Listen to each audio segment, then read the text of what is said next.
Olá, bem-vindos a mais um episódio do 193 BombaCast, o podcast da Fundação de Apoio ao Corpo de Bombeiros. Aqui você ouve sobre os bastidores do Corpo de Bombeiros, ouve muitas histórias e histórias, como essa que ouviremos hoje, eu diria assim, do nosso grande amigo que foi e sempre será a cara, o porta-voz, ou a voz do Corpo de Bombeiros. Mas antes de começar esse bate-papo, eu quero lembrar você, inscreva-se no nosso canal 193 BombaCast, dê o like, ative o sininho, acompanhe a nossa programação todas as segundas e quintas-feiras. Com muita alegria recebemos aqui, como eu já disse, o nosso Godfather da comunicação, o nosso querido coronel Mauro Lopes dos Santos. Oi, Pavão. Obrigado pelo convite. Sempre bom estar de volta pertinho aqui do nosso amado Corpo de Bombeiros. Muitas histórias. Eu falei pai da comunicação, claro que muitos nos antecederam, né? Eu digo nós porque eu te sucedi na comunicação do Corpo de Bombeiros, mas você marcou época, né?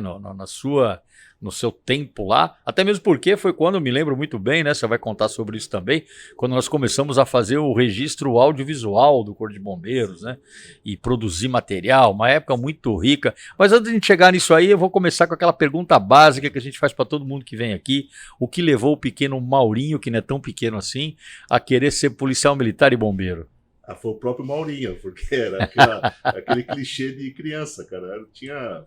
Eu não sei porque isso, se é coisa de vidas passadas, né? Mas eu sempre tive uma fixação, uma simpatia, uma empatia com a carreira militar, né? Assim, quando criança, meu programa de TV favorito era o Rin-Tin-Tin. Nossa, né? Era o Rin-Tin-Tin. E o meu brinquedo, meu presente, melhor presente de Natal que eu lembro da minha infância, e eu pedi, foi o Forte Apache. Então eu tinha uma conexão, uma empatia com toda a questão militar, o formato militar, assim, uma apreciação muito grande, assim. Isso, quando eu fiz a escola fundamental, da primeira e oitava série, olha que interessante como as coisas se ligam, né? Eu estudei na escola municipal Tenente José Maria Pinto Duarte. Aí eu fui pensar, quem foi o Tenente José Maria Pinto Duarte? Foi um tenente da FEB que morreu soterrado na neve na Segunda Guerra. Caramba! Então eu estudei numa escola que tinha uma conexão com o exército, com um tenente. Com a história da Segunda Guerra Mundial. E aí, quando meu irmão mais velho serviu o exército, esse negócio aflorou em mim. Meu irmão serviu em Quitaúna, aí ele ia para casa com a farda, boina preta, eu ia nos eventos do quartel, meu pai me levava, e que lá, quando eu comecei a correr atrás, saber o que era SPSEC, EPICAR, Barro Branco, né? Isso com 13 anos. E na escola fundamental, na turminha lá o pessoal sabia do que eu gostava, me deram o apelido de general. Aí você fala, general. Então, essa questão da ligação com a carreira militar vem disso aí. Foi na infância mesmo. Eu não sei explicar. Porque na sua família não tem ninguém. Não tem ninguém. Isso nasceu comigo. E aí eu comecei a prestar exames, estudar, vi que era muito difícil. Meus pais não tinham condição de me pagar um cursinho na época, né? Porque assim, eu tentei SPSEC, tentei EPICAR, mais foi para conhecer. E o Barro Branco, porque bombeiro já gostava muito do bombeiro, né? Certa vez um caminhão de bombeiro foi atender, conhecendo na minha rua, saí correndo atrás do caminhão por nada, assim, pulei em cima do caminhão, o bombeiro me tirou de cima do caminhão, né?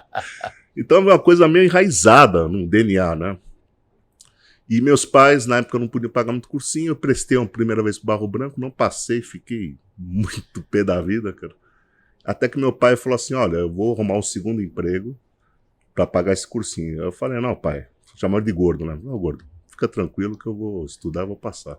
Aí eu fiz um ano sabático só em biblioteca pública, eu pegava o ônibus. Estudou na unha, sozinho. Na Lapa, na biblioteca da Lapa, pegava livro empoeirado de matemática, comecei a estudar que nem louco, não saí de casa. No segundo ano que eu prestei, passei bem. De 10 mil, passei em 63. Então, caramba. Tal da meritocracia. A gente busquei o que eu queria, né? Você queria. O que eu queria. Naquela época foi engraçado porque o Barro Branco saiu naqueles jornais, Notícias Populares. O resultado saindo Notícias Populares. O jornal que se espremia saia sangue, né? Aí eu saí correndo, nem avisei meus pais, saí logo cedo, nem dormi na noite para ver o resultado do exame lá. Aí peguei o jornal, abri na própria banca o jornal, né? E fui descendo, letra M, Maurício. Falei, ferrou, meu. Eu falei, não, houve depois do E. Só tinha um Mauro na lista. Que era você. Aprovados. Só um. Dos 10, só tinha um Mauro aprovado, era eu. Caramba. Falei, caramba. Isso foi, você entrou na academia em 1984. 84, você fez o CP? 83. Eu fiz o primeiro CP. E a ideia de vir pro bombeiro veio da onde, então, não, veio dessa parte infantil, da parte de criança de admirar. Tanto que no primeiro CP, tinha 3 caras da minha turma, eu, entre eles, né? Que falavam que queria ser bombeiro desse primeiro CP. Era eu, o Freire e o Dover Agassi. E os 3 foram bombeiros. E eu brincava, eu entrava correndo na sala de aula do Barro Branco, batia na mesa do professor, falava assim, Tenente Mauro Lopes, P5 do Corpo de Bombeiros. Você maluco, cara. Pode perguntar Profético. Pode perguntar pro Freire, pro Agassi, ele fazia isso mesmo, cara. Caraca. Você nem imaginava. Agora, como eu vim parar na comunicação do bombeiro, nem eu sei por que me escolheram. Porque logo que eu saí do CBO, eu fui pro segundo GI. Né? Você foi um tempo de lá, eu lembro disso. Fui primeiro comandante, Tenente Coronel Odilon Pinheiro Guimarães. Né? E aí me designaram pra Casa Verde. Eu fiquei na Casa Verde lá. Fiquei quase um ano. Aí houve uma reestruturação no bombeiro, criaram os departamentos e o gabinete do comandante foi criado na época. Aí veio a notícia que queriam me trazer para o gabinete do comandante porque haveria uma tal de subseção de imagem e som que nunca existiu na vida do bombeiro. Lá. No organograma não existiu, mas existiu e produziu muita coisa. Tinha aqui na época o Capitão Adilson, que tinha trabalhado no McDonald's, inclusive, com o Stoller de Souza, tinha Major Meitone, Major Leopoldo, Paiva, que era um dos godfathers da comunicação, Walter Paiva, Coronel né? Paiva. Mas chegou a notícia pra mim, eu falei, mas de onde tiraram que eu sei mexer em vídeo, que eu mexo com comunicação? Não tinha, era só um tenente operacional até então, né?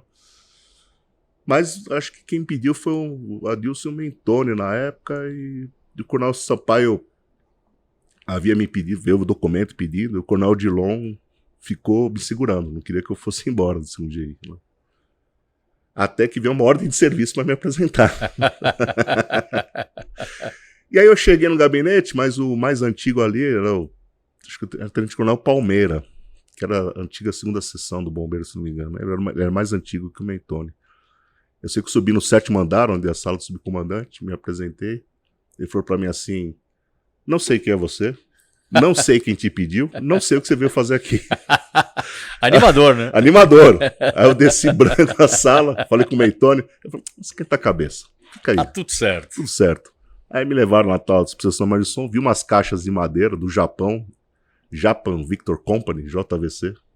Tá tudo encaixotado. Ilha de edição. Era uma ilha de edição, câmara, um monte de coisa. Era sistema Super VHS, que era moderno na época, era o que o SBT usava. Tinha um programa aqui agora do SBT, era a mesma linha de equipamento.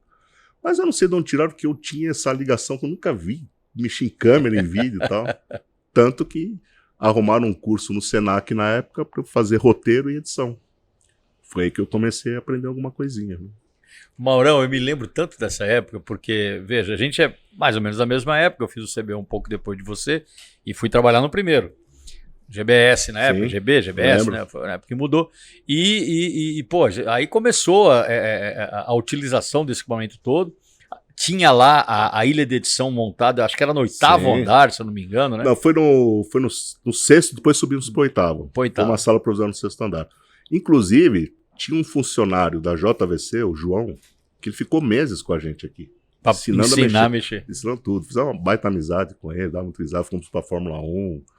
Assim, Pô, uma época muito rica, né, Mauro? Porque a partir daí vocês passaram a produzir não só material jornalístico, né, de registro, né, das operações, registro, como também material de ensino, né, de apoio de ensino. Sim, né? era pra tudo. Uma época muito rica de produção de vídeo treinamento, mas uma série de coisas, um acervo riquíssimo que você construiu. Olha, era uma época que a gente tinha...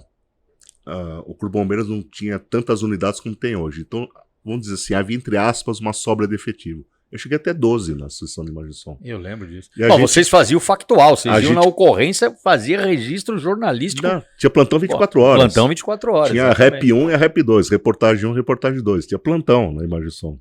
Então o pessoal ficava com o rádio do Cobom lá na sessão de imagem e som. Quando tinha uma ocorrência legal, que valia a pena, a equipe pegava um equipamento, montava na viatura e ia pro fazer o registro. E eu me lembro quantas vezes o registro de vocês era o único registro que tinha e ele era replicado nas emissoras, na Globo, na SBT, em todas elas. Passava. O SBT era tranquilo porque era o mesmo sistema nosso, Super VHS. A Globo era mais complicado porque naquela época a Globo usava o sistema Betacam, que era bem melhor que o Super VHS. Mas dava uma mão de obra porque perdia a qualidade. Quando a gente levava a fita, um motoqueiro vinha buscar a fita a da Globo, a gente mandava uma fita Super VHS, eles tinham que ir lá na ilha deles passar para Betacana, essa passagem perdia a qualidade. E a Globo não gostava que a gente punha, cedia as imagens e às vezes eles nem davam o crédito da imagem, né? E nós começamos a selar a imagem, botar o selo do bombeiro. Eu lembro disso. Aí eles ficavam bravos com a gente. Eu lembro de você contando isso pra mim, a gente almoçando aqui no refeitório. Eles ficavam bravos. A gente falou, então dá o crédito. Aí eles começaram a botar imagens, corpo de bombeiros, tudo mais. Né? Mas era uma forma de ampliar a divulgação das ações do corpo de bombeiros na imprensa. Né? Mora, você foi um cara, e eu vou falar da minha experiência com você ensinou muita gente. Porque, claro, você chegou também sem saber nada. Claro que você é um cara que aprende as coisas muito rápido, aprendeu muito rápido. E você eu posso dizer que você é o responsável por ter reformatado a forma como o bombeiro se comunicava com a mídia de uma forma geral. Né? Eu me lembro muito de eu tenente, eu era o P5 do GBS, você me ligar, falar, olha, atendo uma reportagem aí para falar sobre um tema, sei lá, balão, mas você não passava a bola, você já falava, olha, balão, você fala isso, faz um enquadramento assim, assim, assim. Pô, ficava muito fácil, né? Porque você pegou a manha, né? Você pegou o jeito de como comunicar. Naquela época, no início, assim, por eu estar na Imagem e Som, ligado ao gabinete, o gabinete tinha comunicação social, começaram a passar para mim os pedidos de imprensa. Ou dar o encaminhamento. Mas era assim, chegava fax naquela época. Chegava os fax, como é que eu vou encaminhar isso? Chegavam vários pedidos, eu falei assim, nunca teve na comunicação social do bombeiro uma forma de padronizar os pedidos de imprensa e os processos de autorização, porque alguns pedidos tinham que ter autorização ou do chefe de gabinete ou do comandante na época. Então eu criei um formulário na época. Então chegava o fax, eu tinha um formulário pronto no Word, preenchia esse formulário, punha os níveis de autorização, subia com o comandante, ele botava o carimbo dele, assinava a autorização e eu encaminhava o pedido para quem dava a entrevista. Então eu comecei a numerar esses pedidos de imprensa. Aí a gente começava a chegar no ano 700, 800 pedidos. E nunca teve registro disso aí. Então eu criei o formulário de atendimento à mídia, tudo eu tabulava no computador, tinha as autorizações, tinha uma pasta que eu arquivava todas as autorizações dos pedidos, ficava tudo arquivadinho lá, tudo certinho, né? Mas era meio, assim, rústico, vamos dizer na assim. Unha, né, na mano? unha. E, assim, a maioria dos oficiais não gosta de dar entrevista. Tinha uma ojeriza pela imprensa, talvez pela forma que a imprensa tratava a polícia militar como um todo, né? Mas não gostava da entrevista. Até no local de ocorrência, os oficiais não gostavam da entrevista, né? E aí, meio que, em paralelo, avançando um pouco nos anos, aí a polícia começou a organizar, fez uma diretriz na comunicação social da PM, de atendimento à imprensa e tal. Aí veio, muitos anos para frente, criaram o serviço de porta-voz. O de porta-voz e o curso de Media Training. Media Training eu fiz uns 4, 5 na época, depois eu dei aula também. Mas ajudou a regular. Ajudou a regular. Eu vou dizer assim, do bombeiro e da polícia militar. Exatamente. Né? E você teve a felicidade, também usando a sua expressão, avançando no tempo, você promovido a coronel, né? Antes de ser promovido a coronel, você foi chefe da comunicação social da Polícia Militar. Você levou muita coisa para lá. Foi uma época, assim, era 2013, se não me engano. Eu era major, estava com o CSP, e certa vez entrou na minha sala o Coronel Repúlio e o Coronel Collor. E estava naquela fase, assim, já tem o CSP. E na minha turma, tinha 7 colegas da minha turma também com CSP habilitados a serem coronéis. A gente sabia que no bombeiro não iria todo mundo ser promovido. E o Collor Repúlio parece que passaram no quartel-general, conversaram na época com a Coronel Maria. A Coronel Maria tinha uma expectativa próxima de se aposentar. E perguntaram para ela quem é seu sucessor. Ela falou, não tenho ainda sucessor, papapá. E se fosse o Mauro Lopes? Ela falou assim, mas vocês liberariam o Mauro Lopes? Eu falei, conversando, não tem jeito. Aí eles perguntaram para mim, Maurinho, você quer ir para a comunicação social? Lá é uma possibilidade e tal. E era a época um ano antes da Copa do Mundo. E a PM tinha criado os batalhões da Copa. Um colega de turma, Antônio Valdir, ele levantou a mão para ser um dos comandantes dos batalhões da Copa. E eu vendo o histórico de muitos oficiais que eram bombeiros que foram para a Polícia Militar para serem promovidos e muitos conseguiram. Tem vários exemplos, tem o Leopoldo, o Coronel Leal, o próprio Cola. Né? Passei um tempinho lá também, viu, mano? Então. Aí eu falei, eu topo. Vai ser um desafio a comunicação social da PM. E olha, realmente, você trabalhar na sala de empresa da PM é uma A pegada é experiência, forte, né? é outra coisa. Mas é outro você, já, nível, mas você outro nível, de certa forma, outro saiu nível, já calejado. Porque, outro nível. Sim, voltando de novo, desse período que você chega lá, você já contou a história e sim. tal, até você se desvincular da comunicação social de bombeiro. Foram quantos anos, mano? Como assim, desvincular do Corpo de Bombeiro? Não, assim, e você desvinculou na comunicação social. Ah, cara, desculpa. Não, Você... eu saí em 2013 e retornei para o Bombeiro como coronel. Não, digo anterior. Você chegou na comunicação social. Ah, não, fiquei 22 anos. 22, é isso que eu queria que você falasse. 22 anos, né? 22 anos, né? E como porta-voz, pelo menos uns 10 anos como porta-voz, né? Depois veio o Palombinho aí me ajudar, né? Os Palombinhos estão muito engraçados. Uma vez chegaram pra mim assim, eu lembro que o comandante falou pra mim, acho que o coronel Carlos Alberto Gonçalves, chefe de gabinete, falou pra mim assim, você vai receber um menino do GBMAR, né? Um tenente tá vindo aí do GBMAR. Eu falei, tá bom. Apareceu um garotão de praia lá, Palombinho, eu não sabia nada de imprensa lá. Virou meu braço direito, meu escudeiro. Aprendeu tudo, né? Seu pupilo, aprendeu tudo. Aprendeu Mas não foi só ele, não. Ele, eu tudo. diria que foi assim, o que mais tempo de exposição com você. Mas muita gente aprendeu com você.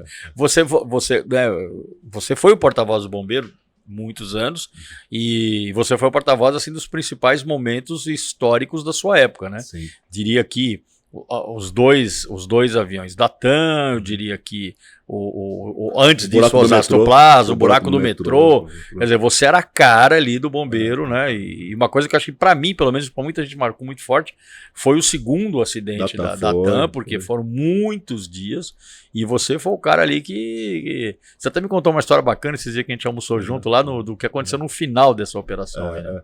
Então, foram 14 dias. Eu cheguei no local da ocorrência, o avião tinha caído, tinha se chocado no prédio, fazia uns 40, 50 minutos. Então tinha ainda muito fogo no local.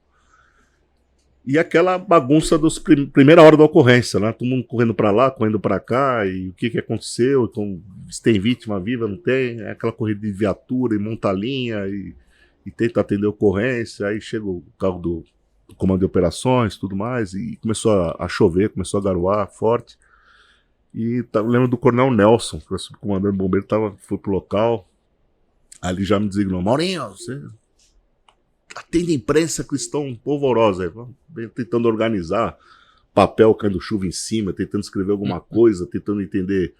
Porque a primeira informação que a imprensa quer no local, numa emergência, é saber o que aconteceu, se há vítimas, se há mortos. Quantos bombeiros estão trabalhando? Quantos bombeiros, quantas viaturas, né? Tinha o chavão, 14 viaturas, 23 bombeiros. Foi mais uma que eu aprendi com você. Ela quer uma resposta direta.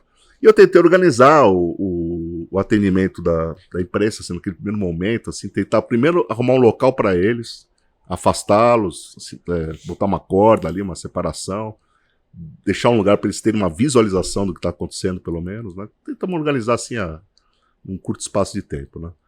E aí o Coronel Nelson falou assim, olha, o governador está vindo para o local, era o José Serra. É o Serra. Maurinho, prepara tudo para mim. Aí tá aquele quadro lá do viatura de operações, começa a escrever, começa a anotar, chuva caindo, capa tudo molhada. Aí eu tentei organizar as informações numéricas da ocorrência, tudo que é possível. Aí o governador José Serra sobe no caminhão do comando de operações, tá o coronel, e eu passo aquele papel marfanhado, molhado de chuva, passo pro Coronel Nelson, tá aqui, comandante. Né? Boa, Maurinho, passa pro governador. Então, já, tum! Eu assim, governador, bem, silêncio, boa noite e tal, situação é assim. Eu passando, eu era porta-voz, não sei eu pra passar pro governador, né? Não, passa você pro governador, então. Eu acabei passando a primeira informação pro governador, e aí foi desdobrando a ocorrência, chegando mais recursos, chegando a CT, polícia, todos os órgãos chegando lá, e fui tentando organizar a situação, e foram assim 14 dias, né? E o que a imprensa queria saber, assim, dia após dia, nos primeiros dias, era a quantidade de corpos, né? A gente começou a resgatar os corpos na aeronave, da parte traseira da aeronave, onde foi menos impactada. Então ali, os corpos saíram mais ou menos íntegros, Então dava para contar. Então a gente contava 3 corpos, 5, 7, 9, foi contando. E passando, eu programei 3, 4 intervenções coletivas com a imprensa durante o dia.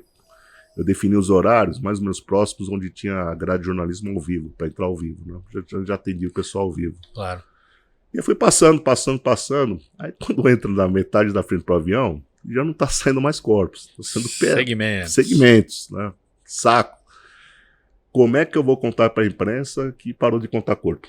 Isso foi uma crise que eu tive ali no momento. Eu lembro disso, perfeitamente disso. Tivemos que pensar o que a gente ia fazer. Eu não me lembro a palavra que a gente usou, se foi saco, se foi despojo. Até que chegou. O segmento foi uma criação tua, eu acho. Aí nós criamos uma palavra lá, que agora não me vem à mente, mas eu fiz uma coletiva. Eu falei, agora eu vou tomar paulada. Aí, senhoras e senhores, boa noite, tal. Tendo em vista a maneira como estamos encontrando os corpos, não será mais possível contar de forma íntegra, então nós vamos contar de tal forma, com nome tal. Aí o pessoal anotou, escreveu, aí todo mundo virou de costa. Então agora, a partir desse momento, o bombeiro vai contar de tal forma, todo mundo aceitou. Aí passou batido. Aí foi bom. Pra nós impacta, né? Foi bom. A gente está acostumado com grandes emergências e acidentes aeronáuticos, aquele sem dúvida, um dos maiores, né, em termos de dimensão, menores a gente sempre atendeu, e a gente sabe que infelizmente é um acidente geralmente fatal, em que você não consegue contar as vítimas, né? Porque a dinâmica do acidente provoca a secção, né, de partes. E numa estrutura naquela dimensão, ali realmente a gente tinha, né? E o cuidado com a vida humana, evidentemente. A gente tinha uma preocupação e tinha o respeito. E você soube ali contornar a coisa de uma forma muito sábia, eu diria, viu, mano?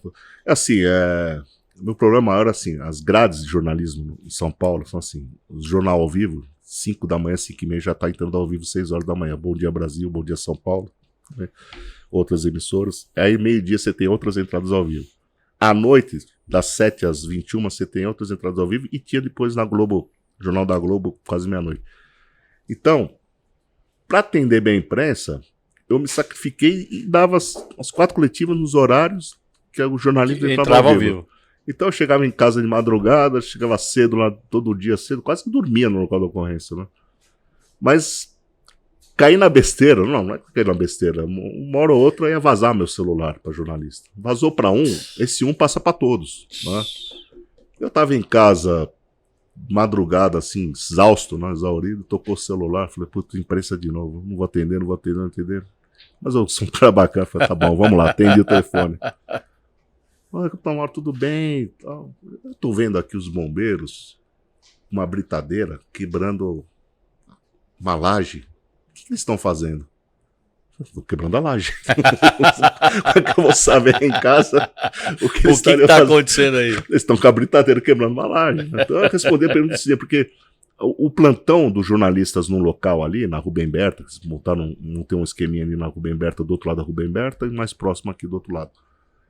A gente percebia que as redações escalavam os estagiários. Lógico. Então eram jornalistas bem jovens, inexperientes. Né? Então você tem que ter paciência, porque toda forma de comunicação você tem que falar com muito cuidado, bem detalhado, para eles entenderem bem.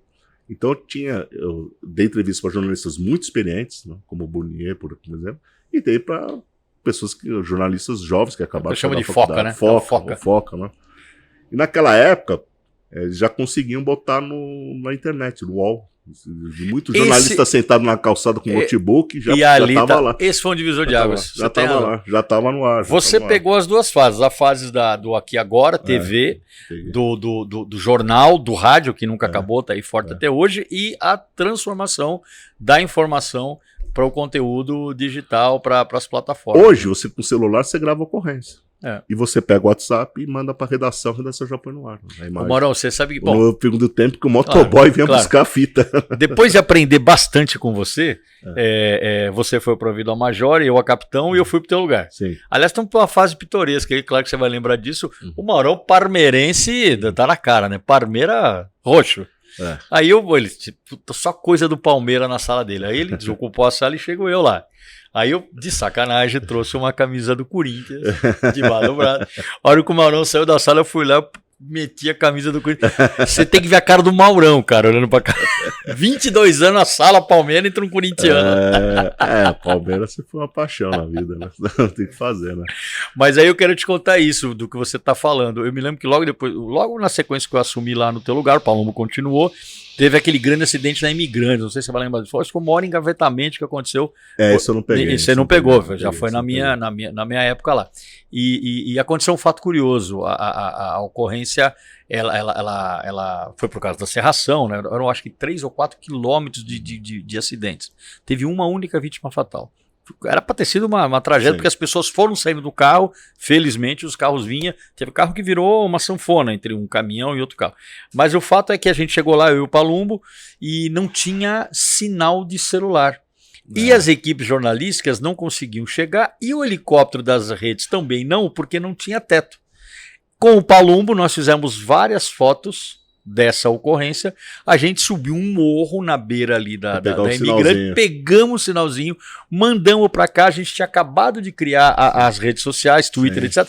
Foram as imagens, eu até pesquisei outro dia no Google, que tem até hoje dessa ocorrência. Olha que diferença fez, né? Mas os princípios eram o mesmo, né? O que você sempre fez, né? Selecionar imagens, dar informação, não deixar de dar informação. Não.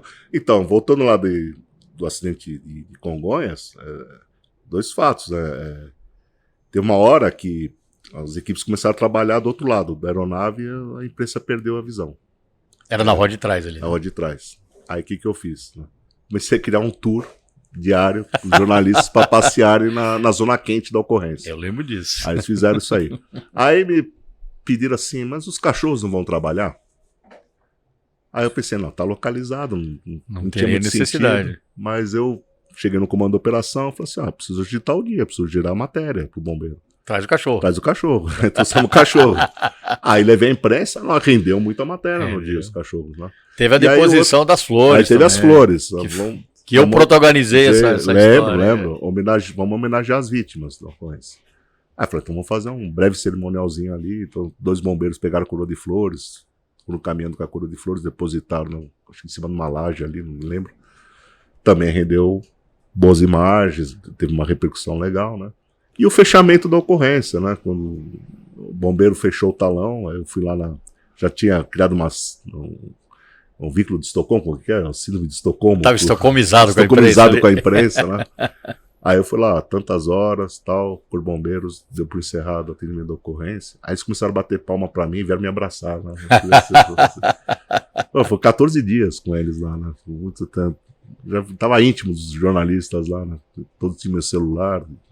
Você sabe que foi sensacional, sua participação realmente nessa ocorrência foi muito marcante. Eu acho que foi mais um momento em que a comunicação social do bombeiro deu outro salto, né, de qualidade. E você lembrou a história do número de celular, né? Eu cheguei aí, ninguém tinha meu número também, e o número queimado era do Palumbo, né? Sim. Até que eu não lembro por qual circunstância, acho que o Palumbo estava de férias, não lembro o que aconteceu, e eu atendia regularmente, né, vez ou outra a imprensa, e o meu número vazou. Mauro, isso eu era capitão. Isso deve ter acontecido com você também. Eu já era coronel, depois de, sei lá, 10 anos, ainda me ligavam. É assim mesmo. Era assim só mesmo. ter um negócio um pouco assim mais. assim mesmo. Foi um período, aprendi bastante coisa nessa questão da assessoria de imprensa. E não foi só a imprensa, amor, eu queria que você falasse também, aproveitando aqui a sua vinda, você falar um pouquinho, você, assim, a gente estava até numa reunião agora há pouco lá com a Educação Pública, eu te falei antes da gente entrevistar, e você foi o cara que escreveu muita coisa da Educação Pública, sim. Você fez 2 trabalhos, né, sim. CAO e CSP, e deixou aí um legado. Fala um pouco sobre isso aí. Então, quando escolhi o tema Educação Pública, assim, por que educação pública? Porque eu percebi que a educação pública estava muito associada ao tal P5 do Corpo de Bombeiros. E eu comecei a estudar o tema e percebi que a educação pública, se levada um pouquinho mais a sério, assim, ela tinha um contexto, principalmente fora do país, nos Estados Unidos tem uma cultura muito forte, de mudança de atitude e comportamento. Né? Esse é o mantra da educação pública, mudança de atitude e comportamento. Comecei a pesquisar, no trabalho do CAO, a ideia era organizar a atividade de educação por um bombeiro, por meio de uma diretriz, operacionalizar a educação pública. Então, e comecei a estudar a fundo e tal, mas eu arrumei muita briga. Por quê? A educação pública estava no conceito do Comando por Bombeiros, era algo de relações públicas. E eu tentei provar que não era. Era prevenção. Educação pública é prevenção. Onde não há norma técnica que proteja o cidadão, a educação pública tem que agir. Vou dar um exemplo. Os incêndios do Andraus e Joelma aceleraram a área técnica do bombeiro, motivaram a criação dos decretos e tudo mais. E o bombeiro deu muita atenção à área técnica, mas muita atenção, e você vê uma evolução de 3, 4, 5 decretos aí da área técnica, né? As instruções técnicas complexas, né? Detecção, alarme, compartimentação, chuveiro automático, cálculo para cá, cálculo para lá. Tudo ótimo, maravilhoso. Mas se você olhasse nas estatísticas do bombeiro, tinha gente morrendo dentro das residências. Tinha incêndio acontecendo por causa de vela, tinha criança brincando com fósforo causando incêndio, tinha panela no fogo, tinha ferro de passar roupa esquecida sobre a roupa. Então, muitos incêndios residenciais ainda eram fortes da estatística do bombeiro. Pô, mas eles não são atingidos pela norma técnica. Como é que você protege isso? Como é que você previne? Aí entra a educação pública. E isso é muito forte lá nos Estados Unidos. A Fundação do Bombeiro de Nova York tem um papel muito grande aí. Naquela época que eu fiz o estudo em 2009, eles investiam em educação pública $12 milhões. Tinha vários programas educacionais, vários programas até para idoso, E eles levavam a sério, uma coisa que eu queria brigar com o comando, mostrar para o comando, que a gente tratava a morte e incêndio como algo, um número banal. A gente não se importava se havia um acréscimo, um decréscimo de mortes. A morte em Nova York por incêndio, para eles, eu passei a entender que para eles era um crime de lesa pátria. Eles não entendiam porque uma pessoa morria no incêndio em Nova York com tantas normas de proteção e com tanta ação de educação pública. Então a morte para eles não pode acontecer. Então eles levavam muito a sério a questão da... Relacionava diretamente ao programa de educação pública com o evento morte. Eles tinham um programa, se uma pessoa morresse num prédio, num incêndio, nas 12 no máximo 36 horas após o ocorrido, eles tinham que fazer uma ação de educação pública naquele edifício, naquela rua, naquele bairro. Para mostrar para as pessoas que alguma pessoa morreu porque ela fez tal coisa ou deixou de fazer tal coisa. Então tinha uma ação de educação, além da investigação normal de incêndio, né? Eles tinham uma ação educacional para entender por que aquela pessoa morreu e que as pessoas ficassem atentas ao motivo que levou à morte daquela pessoa. Então eles tinham uma questão muito séria com a morte. Aí você pega o Japão, você tem programas educacionais de crianças de 3, 4 anos até o idoso. Mas são dezenas de programas, para cada faixa etária tinha um programa educacional. Fora a questão da inserção nas escolas, da questão da prevenção de acidentes e de incêndios, né? A gente tinha com as crianças, aí uma briga que eu tive com o bombeiro aqui, o tal do, você vai lembrar, por exemplo, do GBS, o programa Bombeiro Mirim. Bombeiro Mirim. E tinha lá no Ribeirão Preto também e tal. Aí eu comecei a estudar esses programas para o meu trabalho monográfico e percebi que alguns bombeiros mirins, as 20, 30 crianças no máximo, ficavam um ano no quartel. Aí você fala assim, mas qual o alcance que eu estou tendo com 20, 30 crianças? É mínimo, é zero, é muito pouco. Então você gastava muita energia, uma unidade gastava muita energia com as mesmas crianças, né, o ano inteiro. Aí começamos a estudar os programas educacionais e tentar entrar numa rede pública de educação. E a gente ensinava coisas erradas para os bombeiros mirins. Você vai lembrar disso. Ensinava a apagar fogo, né? Botijão pegando fogo, a gente ensinava a criança em direção ao botijão pegando fogo. Se um bombeiro americano vê isso, o cara surta. O que vocês estão fazendo? Né? Pelo contrário, eles ensinam lá você a se afastar do risco. Afastar do risco, acionar o 911, né? A rolar, se pegar fogo, sair da casa. Tem até plano de fuga dentro de uma casa residencial nos Estados Unidos, né? Então a gente tinha também, a gente ensinava a fazer comando crawl, oitava, põe cabo aéreo em cima da piscina do GBS, né? Você vai lembrar. Lógico. As crianças faziam peripécias de salvamento em altura, mas por que a criança precisa aprender isso, né? E aí eu comecei a criar uns desafios no comando bombeiro, né? Que eles defendem, não, nosso programa é excelente, nosso programa é bom, ele dá visibilidade ao bombeiro, mas não está surtindo efeito que a gente quer, né? Então a gente começou a estudar a educação pública como um braço, mais um braço da prevenção. Da prevenção. Onde a norma técnica, ótimo, mas onde não houver norma técnica, é a educação pública. E não só para incêndio, para acidentes e tal. E a gente começou a padronizar o que se falava. né? Criamos o caderno guia do bombeiro educador. Para cada assunto, ó, o bombeiro educador vai falar tal coisa. A gente começou a capacitar os bombeiros educadores, criar cursos, ensinar ele a falar, de que maneira a falar, criar meios audiovisuais para ele levar uma palestra. Então nós damos tudo de mão beijada. Começamos a contratar vídeo. Esse trabalho rendeu um código de receita financeira para o bombeiro, destinado à educação pública. Até hoje. Deve ter até hoje. Até hoje. Adquirimos viaturas de educação pública. E um detalhe principal, toda a atividade de educação pública não havia registro no Corpo de Bombeiros, não havia talão. Uma vez a gente fazia as inspeções do Estado-Maior, e o primeiro GBS, Cambuci, era um quartel assim, muito bem conceituado, muito histórico e tal, e fazia muita ação de palestra, muita ação. Aí eu falei pro P5, tava no P5, né? Era eu. Tava errado. Não, eu falei pro soldado do P5 lá, vocês fazem muitas palestras? Fazemos, direto, aqui tem muitos pedidos e tal. Eu tô vendo aqui que tá 0. Como 0? Não, comandante, não é 0, a gente faz muito, não é 0. Não lançou. Não lançou. Aí ele mostrou uma caixa de madeira com todos os pedidos de palestra. Tinha bastante, realmente. Mas não se lançava nada. Não fazia o registro. Nada. Aí nós catalogamos todas as possibilidades de palestra, os temas, tal, que foi dito, para quantas pessoas, faixa etária que foi falado.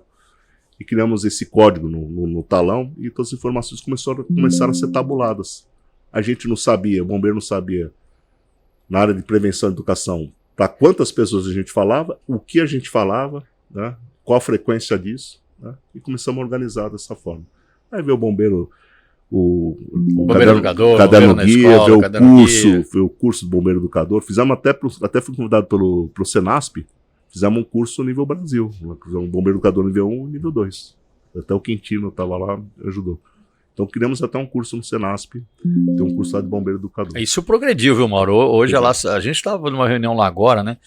Isso cresceu bastante, né? Graças ao teu trabalho e a continuidade que ele teve. Hoje já existem vários manuais, existe uma plataforma, bombeiro educador, tem a casinha que você sonhou lá atrás. Evoluiu muito. E a gente fazendo o nosso papel aqui de fundação, de apoiar o Corpo de Bombeiros, nós estamos fazendo uma proteção da propriedade intelectual de todo esse trabalho que foi desenvolvido no Corpo de Bombeiros. Não, foi uma evolução enorme, colocou a educação pública onde ela tem que estar, né? Ela é muito importante, o bombeiro, é um investimento. Pobre do bombeiro que não investe em educação pública, em prevenção, em educação, né?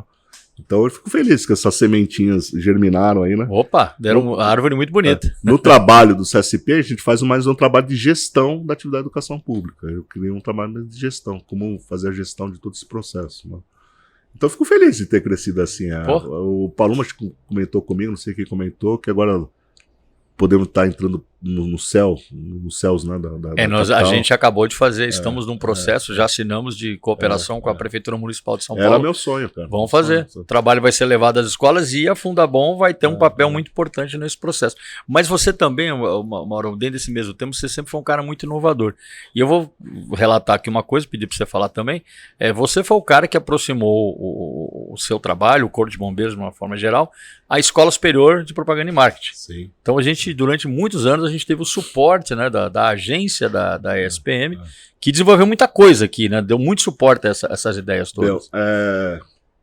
Quando eu comecei a trabalhar na comunicação social, eu sempre gostei um pouquinho da área de comunicação, fui gostando, né? E queria fazer publicidade e propaganda. Tinha passado na PUC, né? Mas fiquei um mês na PUC e não aguentei, fui embora da PUC. Sem comentários. Aí eu achei um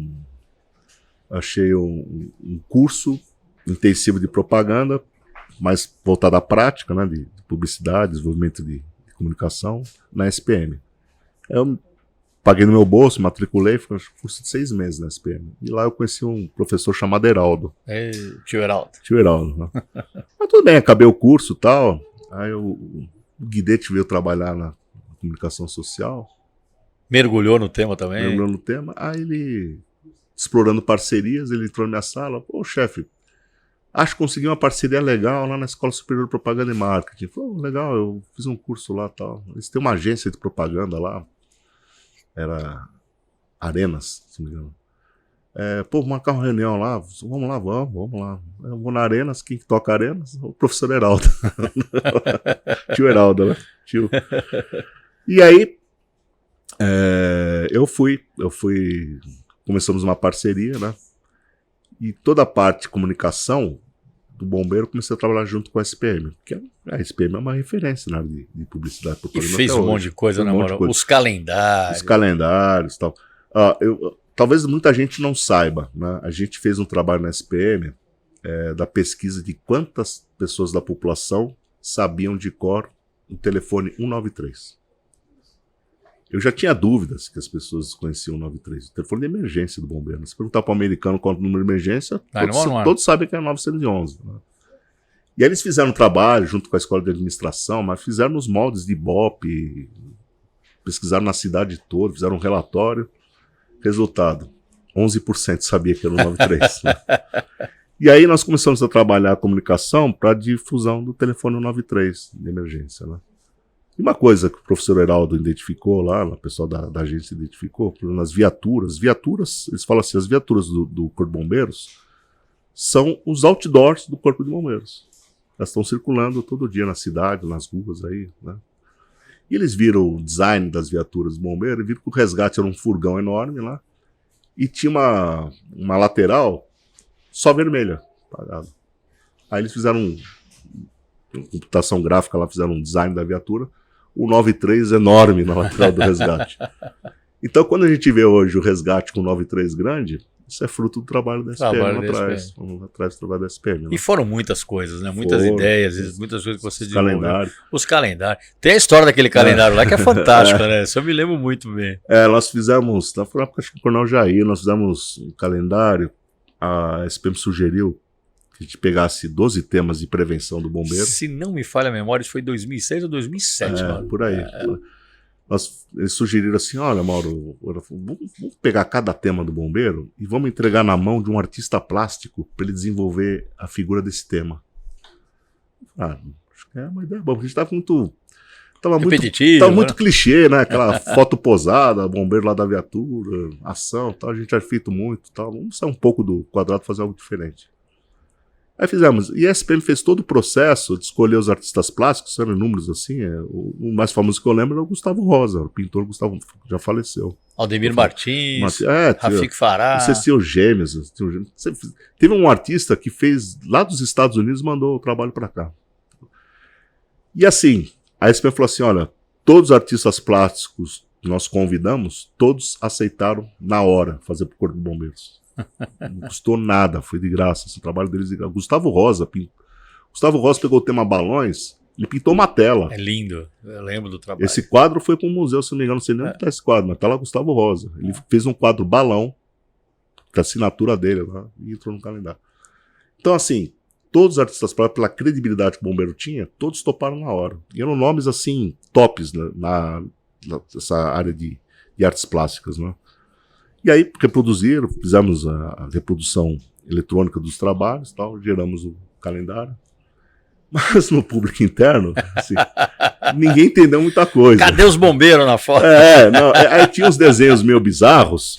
Se você ia virando, você não entendia o que era.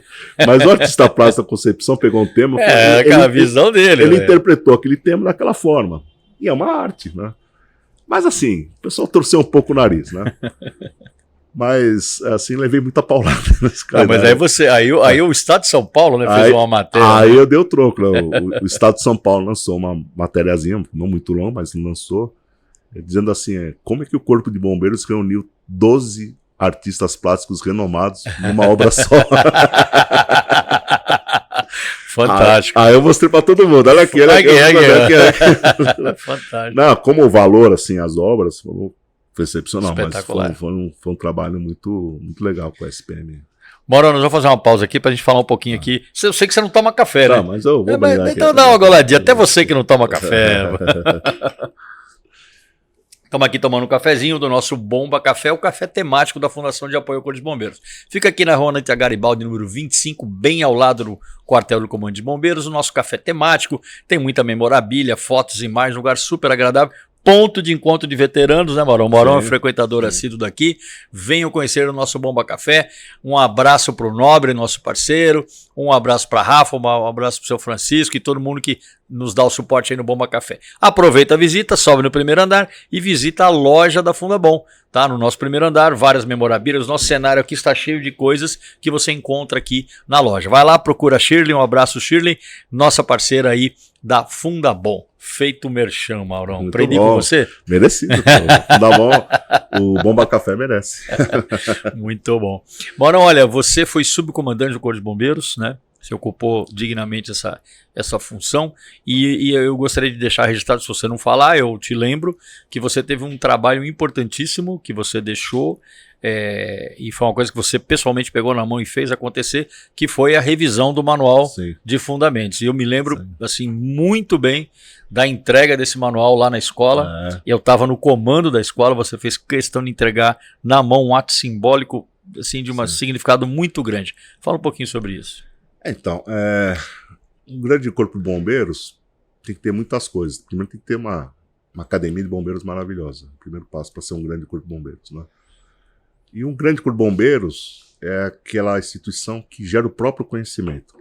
Quando a gente chegou aqui na época da década de 90, a gente bebia muita fonte de Japão, Estados Unidos, Alemanha. Equipamento, a gente pegou uma época bem rústica do bombeiro, né?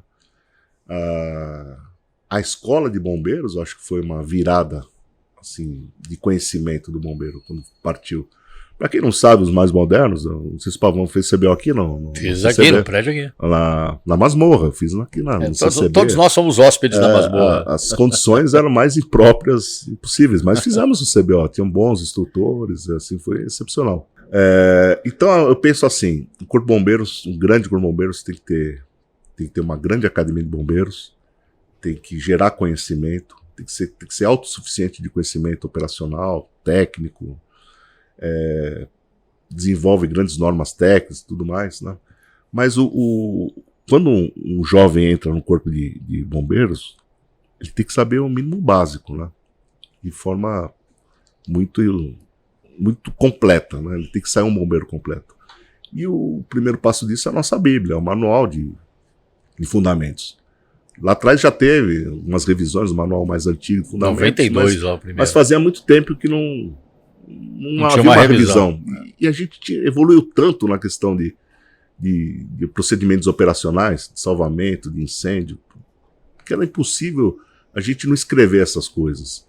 E eu imaginava que em cada curso de soldados do Corpo de Bombeiros, cada instrutor criava sua apostila, dava sua aula do seu jeito, da maneira que aprendeu. É claro que a ESB escolhia a dedo os instrutores. Claro. Mas o que eu entendi é o seguinte, tem que ser um padrão.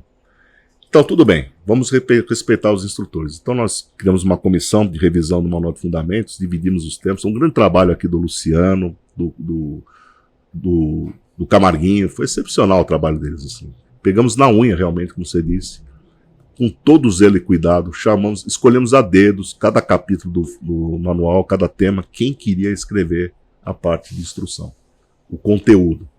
Escolhemos a dedo, os melhores. Pegamos quem é o melhor de salvamento veicular, quem é o melhor de salvamento terrestre, quem é o melhor de salvamento em altura. Pegamos os melhores de cada tema, dissemos como tinha que ser o texto, o formato do texto, a linguagem, a linguagem. As fotos produzidas tinham que passar para a nossa comissão. Então nós tivemos tanto um zelo no texto quanto nas imagens. Isso foi um trabalho longo, porque teve inúmeras revisões. E aí saiu a nossa Bíblia, nossa primeira Bíblia. E eu disse que o bombeiro, quando um jovem entrasse na ESB, ele tinha que receber o fardamento e junto com o fardamento o manual de fundamentos. Esse é o enxoval do aluno, bombeiro, soldado. É o fardamento que ele vai receber e já recebe o manual de fundamentos. Até hoje. E aí, a partir do momento que nós fizemos o manual de fundamentos, não entra nenhuma apostila paralela. Nenhum instrutor entra com nada paralelo. Ele tem que sair do manual de fundamentos. As provas, do conteúdo das provas, tem que sair do manual de fundamentos. Então, ele vai estudar uma prova, ele não precisa levar livro nenhum. É o manual de fundamentos.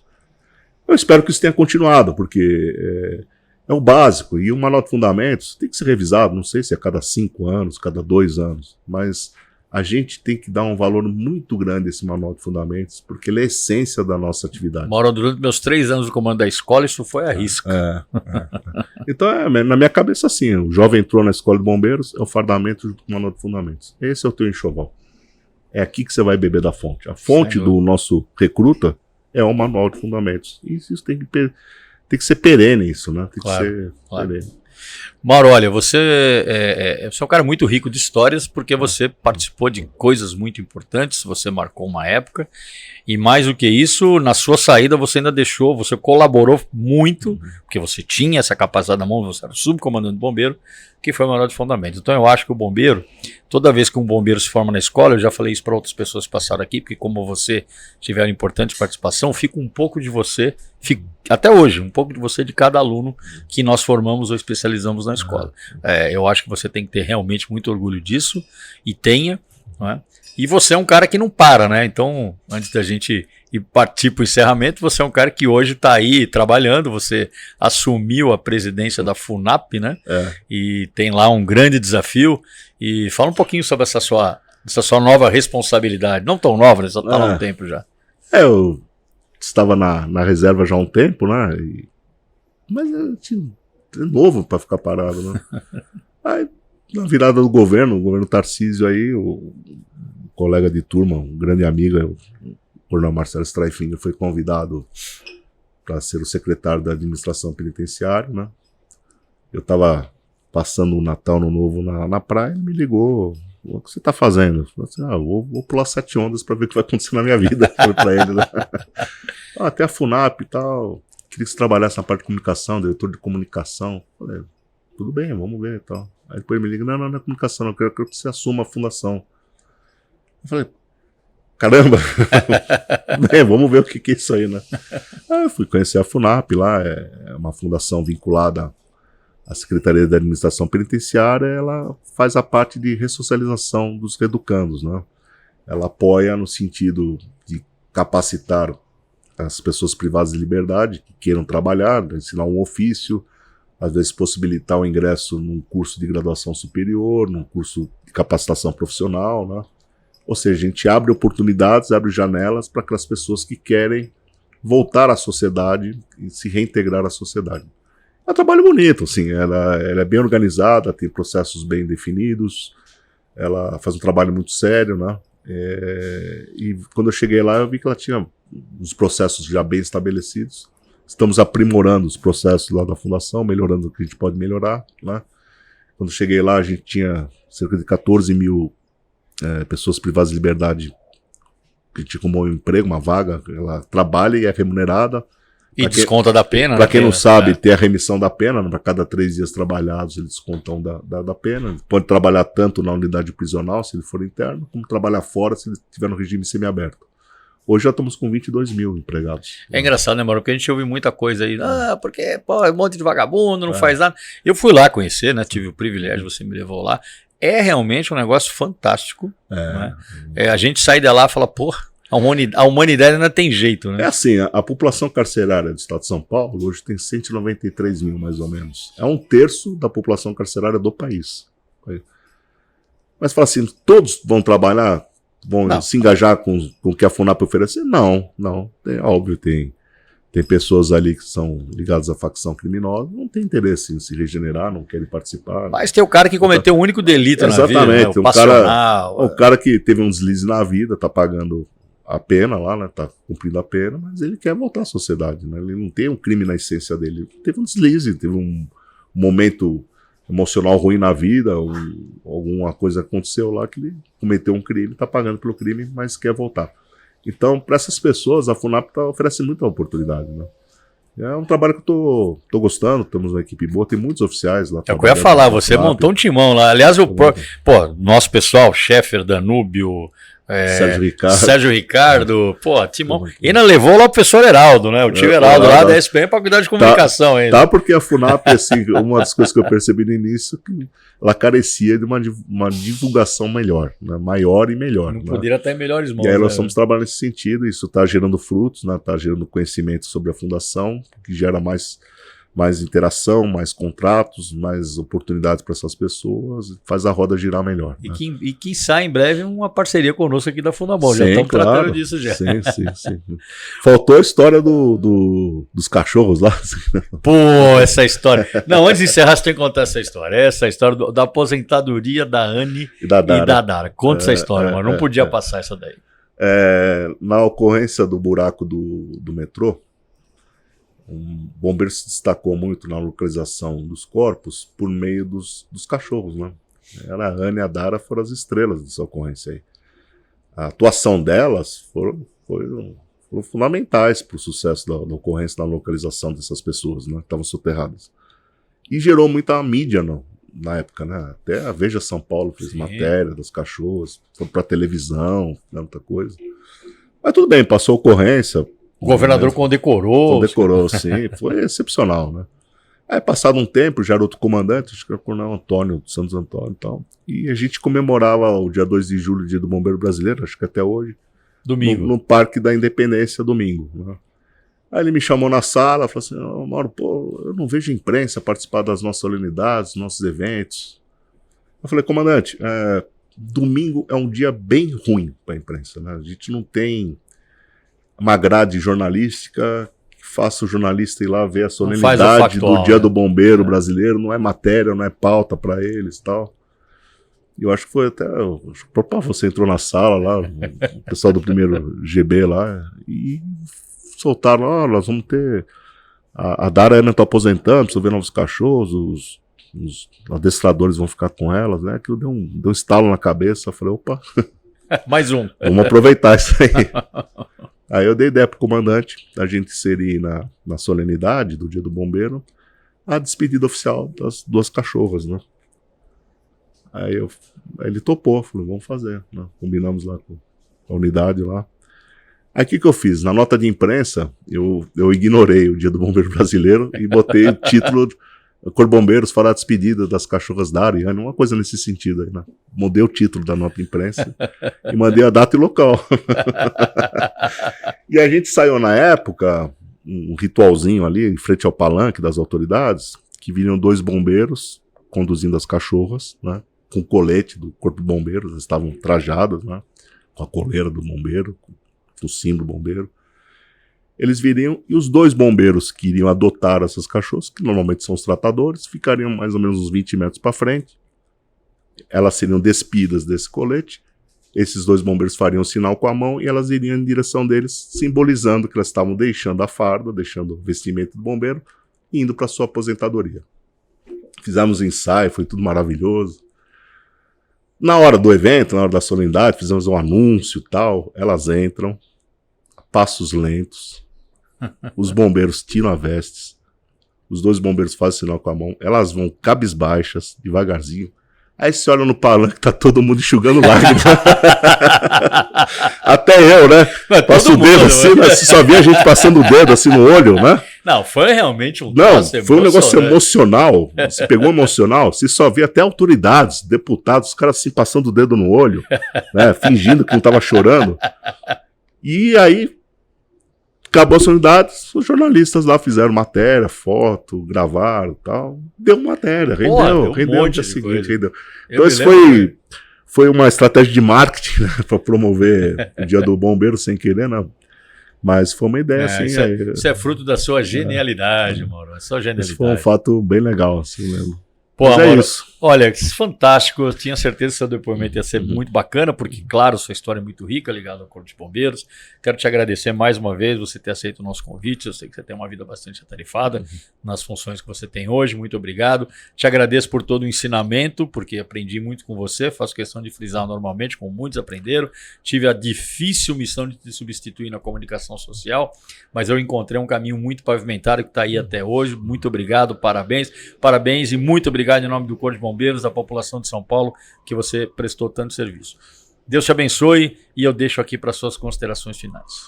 Eu que agradeço, fico muito feliz pela carreira que eu tive, sou um cara abençoado, sortudo, não tenho o que reclamar da minha vida profissional, não tenho, só tive muita alegria. Fazer parte do Corpo de Bombeiros é algo para quem tinha um sonho lá de criança, né, de subir de forma proibida no caminhão, na rua, né? Então, não tenho o que reclamar. Deus foi muito bom comigo aí, então só tenho agradecimentos ao Corpo de Bombeiros, aos amigos que eu fiz durante a carreira, são amigos de vida, né? Amigos de vida, até hoje, né? E a gente nunca se afasta, tá sempre gravitando aqui no Corpo de Bombeiros, né? Então, que bom, que bom. Eu não tenho o que reclamar, realmente. Sou muito sortudo pela vida que eu tive profissional. Então, o bombeiro sempre vai estar no coração da gente. Tudo que a gente fez pelo bombeiro foi feito com amor e dedicação.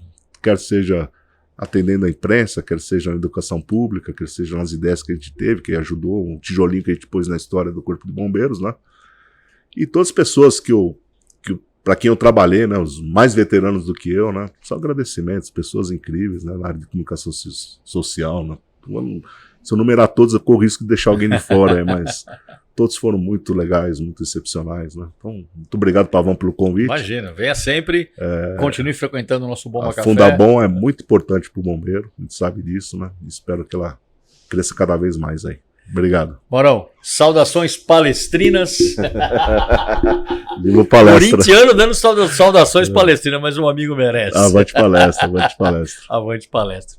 Obrigado. Esse foi mais um episódio do nosso 193 BombaCast. Espero que vocês tenham gostado tanto quanto eu gostei. Não se esqueça, muito importante, assine o canal 193 BombaCast na plataforma do YouTube, dê o like, acompanhe nossa programação todas as segundas e quintas-feiras. Muito obrigado e até a próxima.